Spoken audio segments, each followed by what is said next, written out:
Introduce my brother-in-law to a young friend with whom he was unfaithful to my sister. I am a 23-year-old girl and I feel like a rificula. My sister Gwen, 38, has been married to Jacob, 39, for 10 years. I'd had a best friend, Ellie, 21, since high school.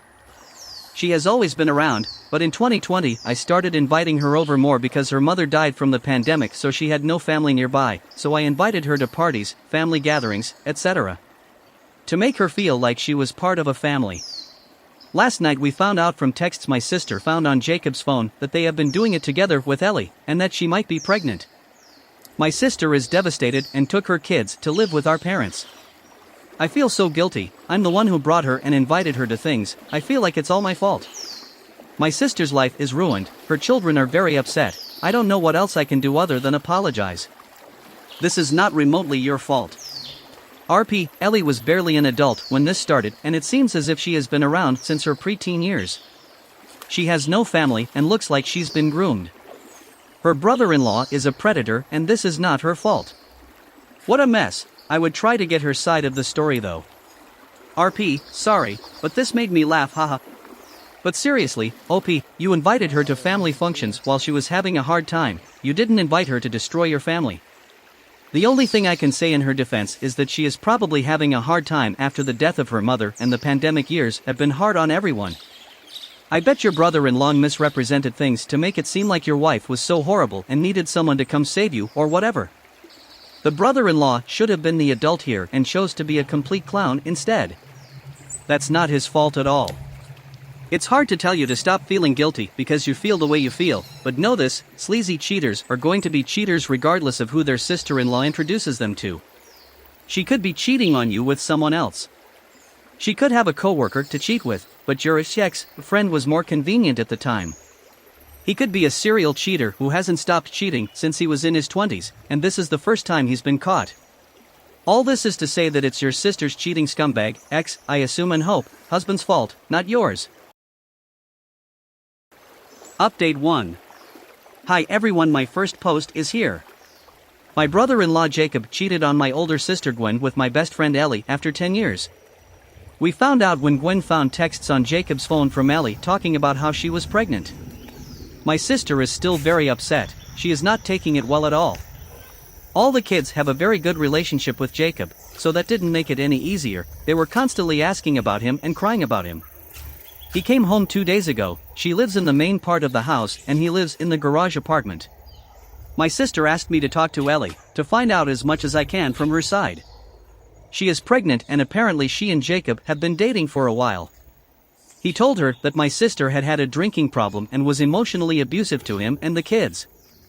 I told him that was all a lie, and if he really thought it was true, why hadn't he told me? He said he thought I would lie for my sister. I know you all probably think I am crazy because I am so emotional. I am not usually, but I am so sad for my sister, but I also feel guilty because I also sat and cried the other day because she was my best friend for so many years, and she must completely lie and cheat on me, plus she made up stories to keep and date him a secret. She was not really my friend at all, and I had no idea, and I know this is about my sister and her kids and not me, but I feel so sad about it. A lot of people seemed confused about when they met. 2020 was right around the time her mother died and I started taking her to big family events, parties and stuff. Jacob and Ellie have known each other since she and I became friends when we were kids, because my sister was still living at home when they started dating. I would never say that he and Ellie were particularly close or anything like that, so I don't know of any grooming or anything like that happening.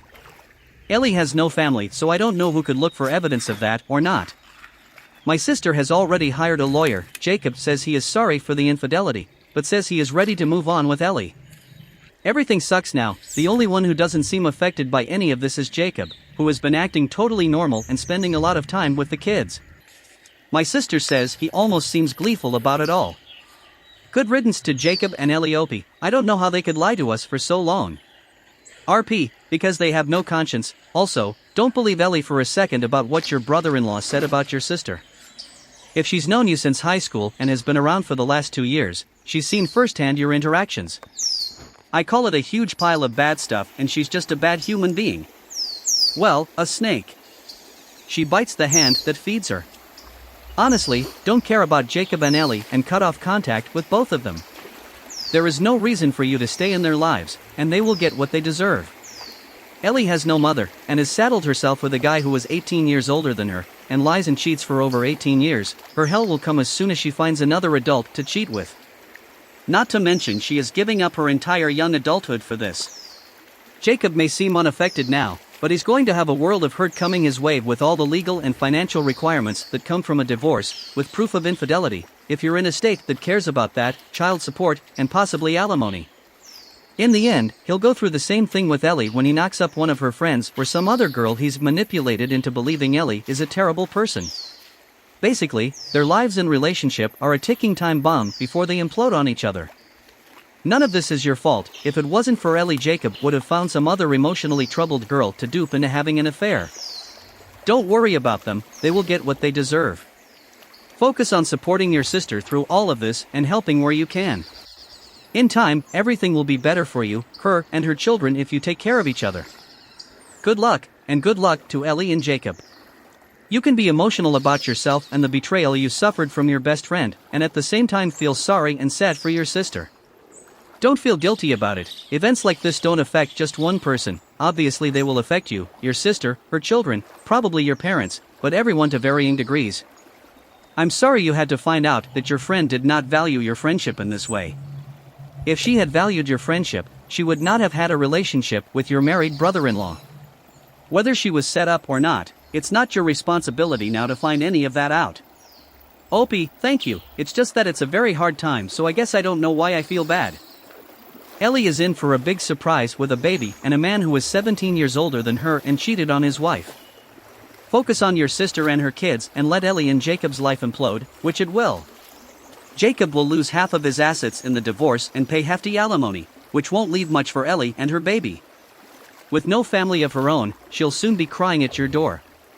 Make sure your door stays closed for her. How old are the children? Your sister shouldn't lie about the reason for her divorce. It always bites into the victim's body because the villain only uses her soft heart against her through her children. Your sister should talk to a child counselor/therapist about how to tell them at their age appropriately that their father cheated on them and that is why they are getting divorced and a custody agreement needs to be reached. They probably need therapy as well. OP, the kids are 9 and 6. I don't know how they're going to tell them.